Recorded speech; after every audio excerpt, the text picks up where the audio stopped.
Hare Krishna, Krishna Krishna, Hare Hare, Hare Rama, Rama Rama, Hare Hare. Hare Krishna, Krishna Krishna, Hare Hare, Hare Rama, Rama Rama, Hare Hare. Hare Krishna, Krishna Krishna, Hare Hare, Hare Rama, Rama Rama, Hare Hare. Hare Krishna, Krishna Krishna, Hare Hare, Hare Rama, Rama Rama, Hare Hare. Hare Krishna, Krishna Krishna, Hare Hare, Hare Rama, Rama Rama, Hare Hare. Hare Krishna, Krishna Krishna, Hare Hare, Hare Rama, Rama Rama, Hare Hare. Hare Krishna, Krishna Krishna, Hare Hare, Hare Rama, Rama Rama, Hare Hare.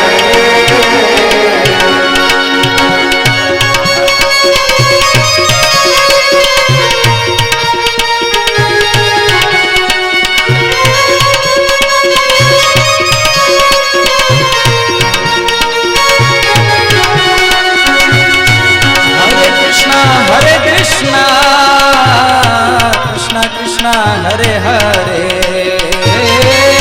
Hare Rama, Rama Rama, Hare Hare. Hare Krishna, Krishna Krishna, Hare Hare, Hare Rama,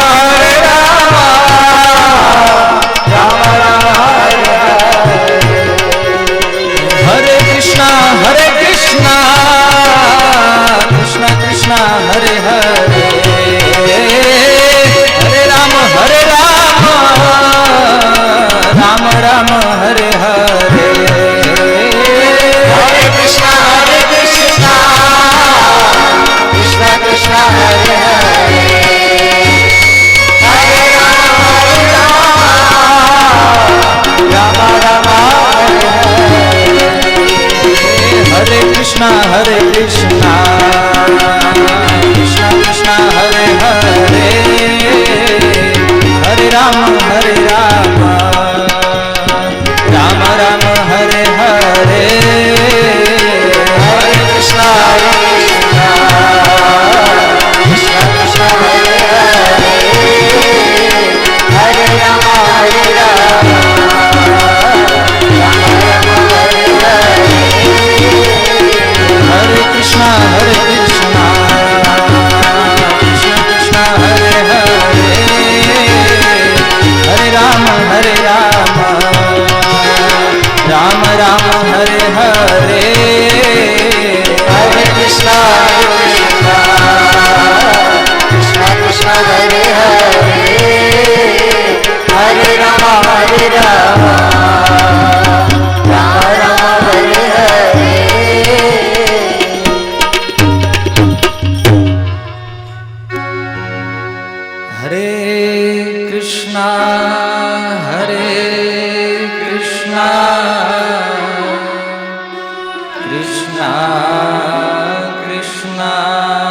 Hare Hare, Hare Rama,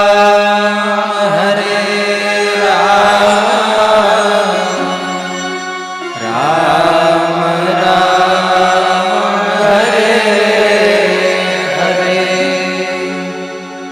Hare Krishna, Krishna Krishna Krishna Hare Hare Hare Ram Hare Ram Ram Ram Hare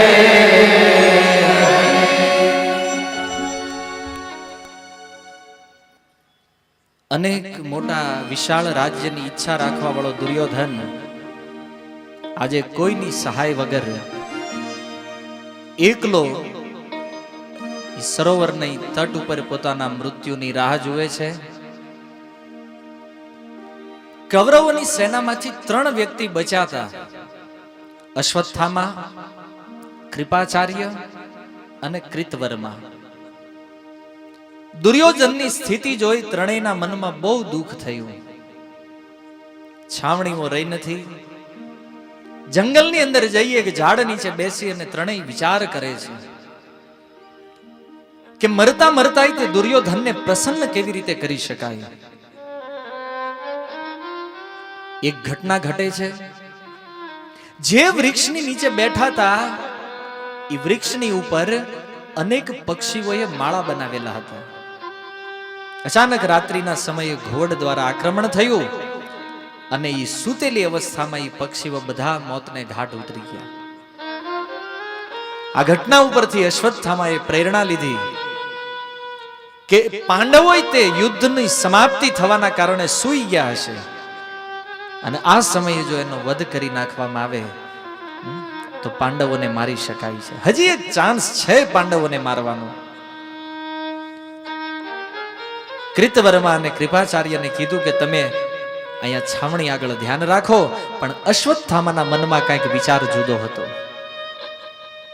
અશ્વત્થામાને ખબર હતી કે મારી અંદર એ સામર્થ્ય નથી કે હું પાંડવોને મારી શકું. અમારી આટલી મોટી સેના જ્યારે પાંડવોનું કાંઈ ન બગાડી શકી, પિતામહ ભીષ્મ એ પાંડવોનો વાળ વાંકો ન કરી શક્યા, ગુરુ દ્રોણાચાર્ય મારા પિતા એને કાંઈ ન કરી શક્યા, તો હું આને કેવી રીતે મારી શકું? અને એવા સમયે કે જ્યારે કૃષ્ણ એની સાથે હોય. 18મા દિવસની રાત્રિનું પરિણામ ભગવાન કૃષ્ણ જાણતા હતા. પાંડવોને કીધું કે એક કામ કરો, તમે મારી સાથે બહાર સૂવો. આપણે આજે છાવણીમાં નથી સૂવું. ભગવાન પાંડવોને લઈને બહાર વયા ગયા. પાંડવોની છાવણીમાં એના 5 પુત્રો સૂતા છે. એક એક કરીને અશ્વત્થામાએ 5 બાણ માર્યા અને એ 5 પુત્રોના મસ્તકને ધડથી જુદા કરી નાખ્યા. ભક્તો, એવું નથી કે અશ્વત્થામાને ખબર નહોતી કે આ પાંડવોના પુત્રો છે, પણ એને એમ થયું કે પાંડવોના નામે જો પાંડવોના પુત્રોને મારીને લઈ જાવ તો અંતે મરતા મરતા મારા સ્વામી દુર્યોધનને પ્રસન્ન કરી શકું. 5 મસ્તકોને લઈ અને અશ્વત્થામા પોતાના બંને સાથીદારો સાથે જ્યાં દુર્યોધન છે એ જગ્યા ઉપર આવે છે. આવીને દુર્યોધનને કહે છે, પાંડવોનો મેં વધ કરી નાખ્યો છે. દુર્યોધન કે અસંભવ, આ શક્ય નથી. કારણ કે જ્યાં સુધી કૃષ્ણ એની સાથે છે આ સંસારમાં પાંડવોને કોઈ નહીં મારી શકે. અશ્વત્થામા કહે છે, મને વિશ્વાસ હતો કે તમે મારી ઉપર વિશ્વાસ નહીં કરો, એટલા માટે પ્રમાણ સ્વરૂપ 5 પાંડવોના મસ્તક કાપીને લેતો આવ્યો છું. દુર્યોધને કીધું, એક કામ કર, 5 મસ્તક મારી સામે રજૂ કર. એક પછી એક મસ્તક દુર્યોધન હાથમાં લે અને જેવું હાથ રાખે પચ કરતું માથું ફૂટી જાય. દુર્યોધનને હૃદયની અંદર એટલો આઘાત લાગ્યો છે ભક્તો કે આખા કુરુકુળનો વિનાશ થઈ ચૂક્યો છે. અમારું તર્પણ કરે એવા અમારા અંતિમ આ 5 પુત્ર વધ્યા હતા, અશ્વત્થામા તે એને મારી નાખ્યા. અશ્વત્થામાને એમ હતું કે હું મારા સ્વામીને પ્રસન્ન કરીશ, પણ આ તો પ્રસન્ન કરવાના બદલે અપ્રસન્નતા થઈ ગઈ. દુર્યોધનને શ્રાપ પ્રાપ્ત હતો કે જ્યારે સુખ અને દુઃખ એક સાથે એના હૃદયમાં ઉત્પન્ન થાય ત્યારે એનું મૃત્યુ થઈ જાય. પાંડવોના મૃત્યુની વાત સાંભળી આનંદ થયો, હર્ષ થયો હૃદયમાં, પણ જ્યારે ખબર પડી કે આ પાંડવ નહીં એના 5 પુત્રો છે ત્યારે એને હૃદયમાં ભારી શોક થયો. બહુ દુઃખ લાગ્યું એને. અને આવી રીતે દુર્યોધનનું મૃત્યુ થયું છે. અને સવાર પડે છે. સવાર પડતા પાંડવોની છાવણીમાં હાહાકાર મચી જાય છે. પાંચેય પુત્રોના શવ પડ્યા છે, પણ મસ્તક કોક કાપીને લઈ ગયું છે. પાંચેય બાળકોની ગરદનમાં 5 બાણ. અને દ્રૌપદીએ જ્યારે પોતાના પુત્રોની હાલત જોઈ, કારણ કે રોજ સવારે દ્રૌપદી પોતાના પુત્રોને જગાડવા માટે જતી. સવારમાં જ્યારે જોયું કે પુત્રોના મસ્તક જ નથી, અને એ સમય શ્રી સુત ગોસ્વામી કહે છે, માતા શિશુના નિધનમ સુતાના નિશમ્ય ઘોરમ પરિતપ્યમાના તદારુદબાષ્પકલાકુલાક્ષી તામ સાંત્વયન્નાહ કિરીટમાલે.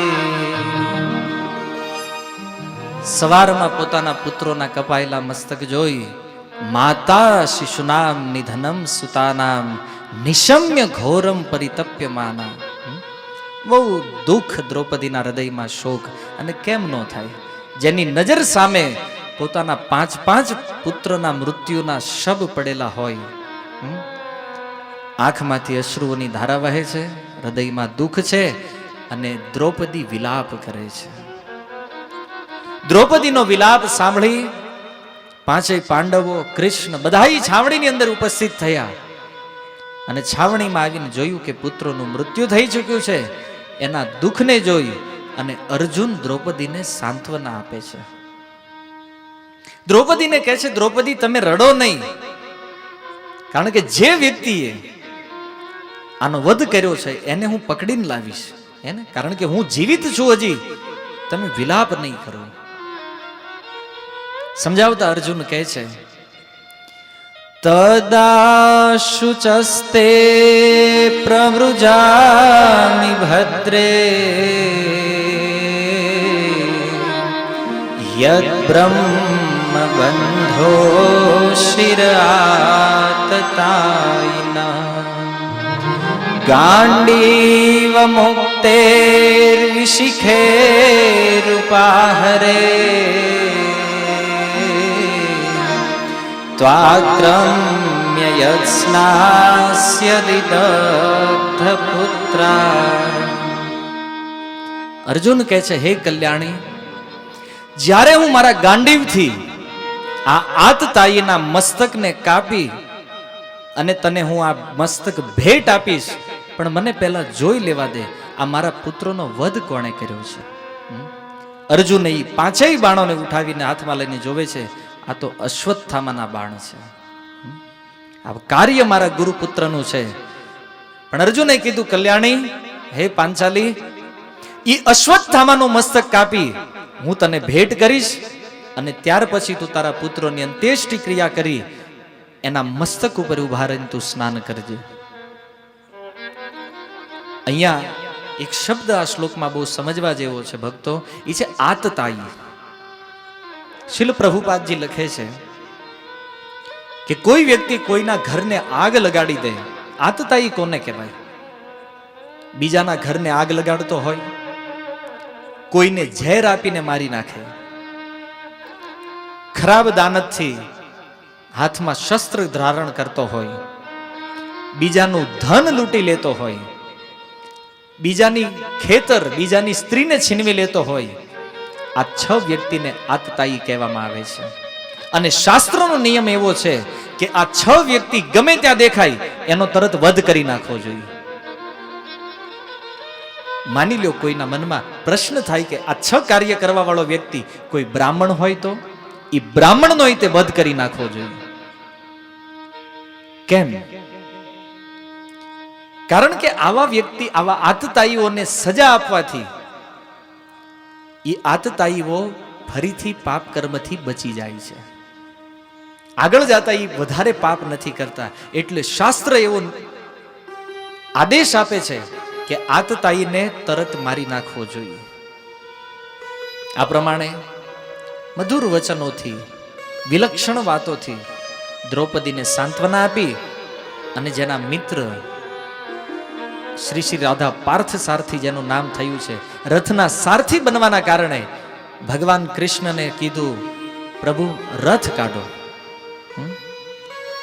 જેના રથની ધજા ઉપર હનુમાનજી મહારાજ બિરાજે છે, એવા રથને લઈ કવચ ધારણ કરી હાથમાં ગાંડીવ લઈ અને ગુરુપુત્ર અશ્વત્થામાનો પીછો કરવા માટે અર્જુન નીકળે છે. આ બાજુ બાળકોની હત્યાથી અશ્વત્થામાનું મન તે ઉદ્વિગ્ન થઈ ગયું હતું. શાંતિ ચેન નહોતું અશ્વત્થામાને ક્યાંય. અને એણે દૂરથી જોયું કે અર્જુન મારો પીછો કરતા કરતા આવે છે. પોતાનો રથ લઈ અને અશ્વત્થામા ભાગ્યો નથી. આગળ અશ્વત્થામા છે, પાછળ કૃષ્ણ અને અર્જુન જઈ રહ્યા છે. ભાગતા ભાગતા અશ્વત્થામાના રથના ઘોડા થાકી ગયા. અશ્વત્થામા રથને છોડી અને જમીન ઉપર પગથી પાયદળ ભાગવા માંડ્યો. પાછળ અર્જુન રથ લઈને, અર્જુને જોયું કે ધર્મ અનુસાર જો કોઈ રથ છોડી અને જમીન ઉપર ભાગતો હોય તો એને તે રથ છોડી અને જમીન ઉપર ભાગવું જોઈએ. આ ધર્મ છે. અર્જુને તે પોતાના રથને છોડી અને પગપાળા દોડે છે. આગળ અશ્વત્થામા, પાછળ અર્જુન. અશ્વત્થામા પાછળ જોતો જાય છે કે હવે થોડી વારમાં અર્જુન મને પકડી લેશે.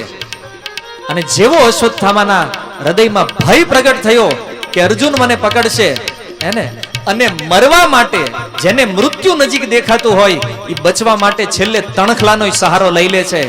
એમ અંતિમ આશ્રય અશ્વત્થામાએ બ્રહ્માસ્ત્રનો પ્રયોગ કરી દીધો. અને બ્રહ્માસ્ત્રનો પ્રયોગ